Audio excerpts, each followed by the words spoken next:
Good morning student. हम thermodynamics पढ़ रहे थे। देखिए, थर्मोडायनेमिक्स में हमने यूनिट फर्स्ट का जो फर्स्ट पोर्शन है यानी थर्मोडायनेमिक फर्स्ट है वो पूरा कवर कर लिया है। अब हम बात करेंगे थर्मोडायनेमिक सेकंड की। ठीक है, तो थर्मोडायनेमिक फर्स्ट में अपन ने क्या पढ़ा था? थर्मोडायनेमिक फर्स्ट में अपन ने देखा था कि थर्मोडायनेमिक टर्म्स के बारे में पढ़ा था। थर्मोडायनेमिक टर्म्स और फर्स्ट लॉ ऑफ थर्मोडायनेमिक्स देखा था। इसके अलावा थर्मोकेमिस्ट्री के बारे में पढ़ा था, यानी कि जो आपकी यूनिट फर्स्ट है, फर्स्ट यूनिट में आपके दो पोर्शन है। एक पोर्शन है थर्मोडायनेमिक फर्स्ट और सेकंड पोर्शन है थर्मोडायनेमिक सेकंड।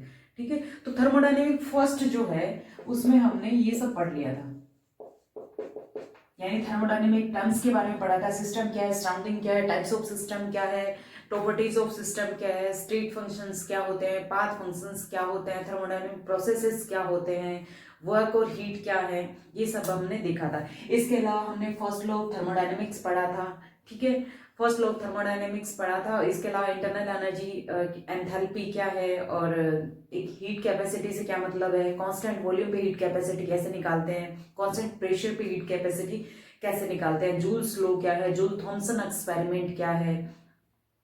इसके अलावा जैसे थर्मोकेमिस्ट्री में हमने हेस लॉ पढ़ा था, लेवोजियर लैप्लेस लॉ पढ़ा था और वेरियस टाइप की हीट ऑफ रिएक्शन, यानी कोई भी जो केमिकल रिएक्शन है उसके दौरान जो भी एंथैल्पी परिवर्तन जो होता है जिसे हम हीट ऑफ रिएक्शन कहते हैं, वो अलग अलग टाइप की हीट ऑफ रिएक्शन हमने देखा था।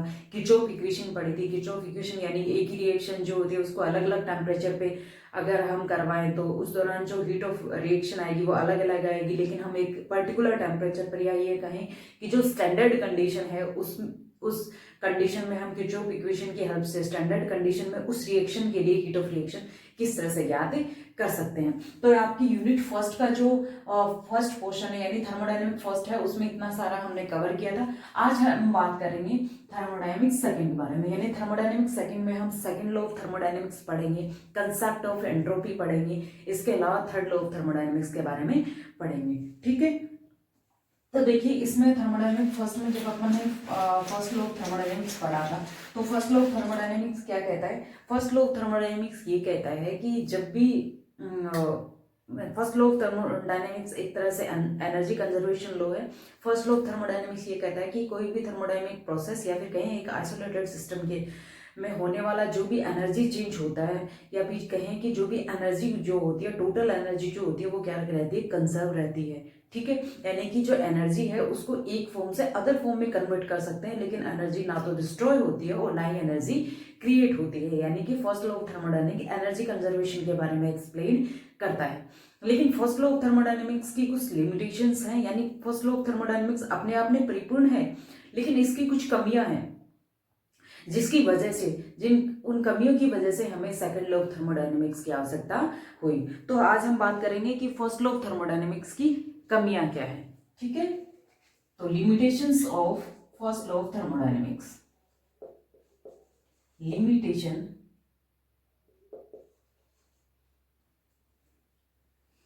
Of first law of thermodynamics. देखिए, फर्स्ट लॉ ऑफ थर्मोडायनेमिक्स ये तो कहता है कि कोई भी थर्मोडायनेमिक प्रोसेस यानी सिस्टम जब एक स्टेट से दूसरी स्टेट में कन्वर्ट होता है तो एनर्जी कंजर्व रहती है, यानी टोटल एनर्जी जो होती है वो क्या रहती है? संरक्षित रहती है। लेकिन फर्स्ट लॉ ऑफ थर्मोडायनेमिक्स ये नहीं कहता है, ये नहीं बताता कि जो हीट का फ्लो है वो किस डायरेक्शन में होगा। ठीक है, यानी direction of flow of heat के बारे में फर्स्ट लॉ ऑफ थर्मोडायनेमिक्स कोई बात नहीं करता।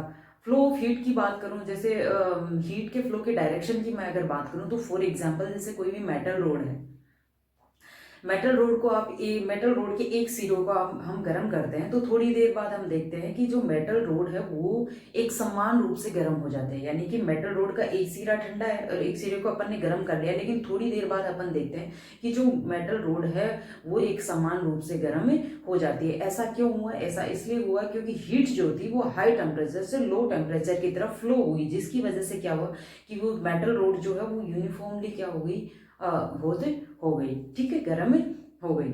तो फर्स्ट लॉ ऑफ थर्मोडायनेमिक्स जो है वो direction of flow of heat के बारे में एक्सप्लेन नहीं करता है। सेकंड लिमिटेशन की अगर हम बात करूं, यानी फर्स्ट क्या है लिमिटेशन इसकी, डायरेक्शन ऑफ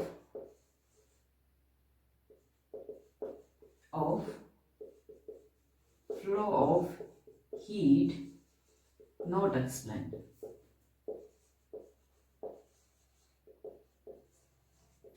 नेक्स्ट लिमिटेशन की अगर हम बात करूं तो देखिए फर्स्ट लॉ ऑफ थर्मोडायनेमिक्स ये कहता है कि एनर्जी जो है वो एक फॉर्म से दूसरी फॉर्म में कन्वर्ट होती है, यानी कि जो एनर्जी है उसको ना तो क्रिएट किया जाता है ना ही डिस्ट्रॉय किया जाता है, ठीक है। तो इनके according first law of thermodynamics के अकॉर्डिंग जो वर्क है उसको टोटली हीट में कन्वर्ट किया जा सकता है, यानी कि work is totally converted into heat. लेकिन एक साइक्लिक प्रोसेस के थ्रू अगर हम बात करें तो टोटल हीट को वर्क में कन्वर्ट नहीं किया जा सकता, यानी कि ऊष्मा की तुल्य मात्रा को वर्क में कन्वर्ट नहीं किया जा सकता। इस बात को first law of thermodynamics explain नहीं करता, यानी फर्स्ट लॉ ऑफ थर्मोडायनेमिक्स जो है वो किसी भी सिस्टम के द्वारा ऑब्जर्व की गई हीट और उस सिस्टम के द्वारा किए गए वर्क के बारे में कि रिलेशन को तो एक्सप्लेन करता है, लेकिन इस बात को एक्सप्लेन नहीं करता कि किसी भी सिस्टम के द्वारा जो वर्क किया जाता है उसको टोटली हीट में कन्वर्ट किया जा सकता है, लेकिन जो हीट है उसको साइक्लिक प्रोसेस के दौरान उस टोटल हीट की तुल्य मात्रा को वर्क में कन्वर्ट नहीं किया जा सकता। इस बात का एक्सप्लेनेशन नहीं देता। नेक्स्ट लिमिटेशन की अगर हम बात करें तो ये जो फर्स्ट लॉ ऑफ थर्मोडायनेमिक्स है ये थर्मोडायनेमिक प्रोसेस के बारे में बताता है, यानी सिस्टम एक स्टेट से दूसरी स्टेट में कन्वर्ट होता है तो एनर्जी कंजर्व रहती है, लेकिन इस बात को एक्सप्लेन नहीं करता कि जब सिस्टम एक स्टेट से दूसरी स्टेट में कन्वर्ट हुआ तो वो स्पॉन्टेनियसली होता है या नॉन स्पॉन्टेनियसली होता है। स्पॉन्टेनियस का मतलब ये होता है कि वो प्रोसेस जो बिना किसी बाह्य बल के संपन्न हो जाए, ठीक है। जैसे फॉर एग्जाम्पल मैं बात करूं, जो हीट जो है वो हाई टेम्परेचर से लो टेम्परेचर की तरफ स्पॉन्टेनियसली फ्लो होती है, ठीक है।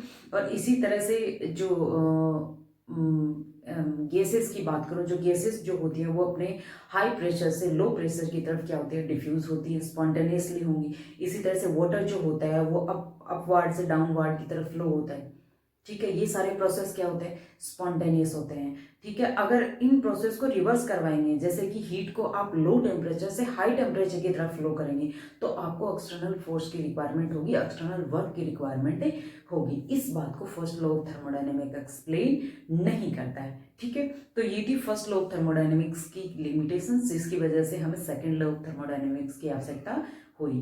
तो क्या क्या लिमिटेशंस रही? फर्स्ट लॉ ऑफ थर्मोडायनेमिक्स जो है वो direction of flow of heat के बारे में नहीं बताता। सेकेंड लिमिटेशन हमने क्या देखी कि फर्स्ट लॉ ऑफ थर्मोडायनेमिक्स जो है वो किसी भी सिस्टम के द्वारा ऑब्जर्व्ड हीट और वर्क में रिलेशन तो बताता है, लेकिन ये एक्सप्लेन नहीं करता कि वर्क को टोटली हीट में कन्वर्ट किया जा सकता है। तो एक साइक्लिक प्रोसेस के दौरान हीट की जो तुल्य मात्रा है उसको वर्क में कन्वर्ट क्यों नहीं किया जा सकता। नेक्स्ट हमने ये देखा कि जो कोई भी थर्मोडायनेमिक प्रोसेस होता है उसके दौरान यानी सिस्टम जब एक स्टेट से दूसरी स्टेट में कन्वर्ट होता है तो एनर्जी तो कंजर्व रहती है, लेकिन जब सिस्टम एक स्टेट से दूसरी स्टेट में कन्वर्ट हुआ तो वो फिजिबल होगा यानी स्पॉन्टेनियस होगा कि नहीं होगा, ठीक है। तो इन सब कमियों को देखते हुए हमें सेकंड लॉ ऑफ थर्मोडायनेमिक्स की आवश्यकता हुई। तो सेकंड लॉ ऑफ थर्मोडायनेमिक्स जो है वो flow of direction of flow of heat के बारे में बताता है और किसी भी सिस्टम या कोई भी थर्मोडायनेमिक प्रोसेस होगा या नहीं होगा यानी उसकी स्पॉन्टेनिटी के बारे में बताता है। और सेकंड लॉ ऑफ थर्मोडायनेमिक्स की हेल्प से हम हीट का जो मैक्सिमम अमाउंट है उसको वर्क में कैसे कन्वर्ट कर सकते हैं उसमें भी काफ़ी हेल्पफुल है, ठीक है। इसके अलावा सेकंड लॉ ऑफ थर्मोडायनेमिक्स एक न्यू टर्म थर्मोडायनेमिक टर्म के बारे में बताता है, एंट्रोपी के बारे में बताता है। और सेकंड लॉ ऑफ थर्मोडायनेमिक्स की हेल्प से हम जो इक्विलिब्रियम कंडीशंस है उनका भी एक्सप्लेनेशन दे सकते हैं। ठीक है, तो अब बात करते हैं सेकंड लॉ ऑफ थर्मोडायनेमिक्स, यानी सेकंड लॉ ऑफ थर्मोडायनेमिक्स क्या है।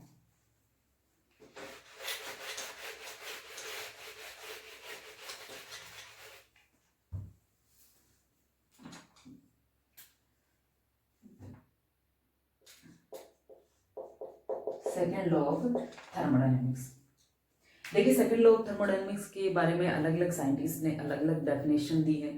तो मैं पहले बात करूं जैसे केल्विन के अकॉर्डिंग,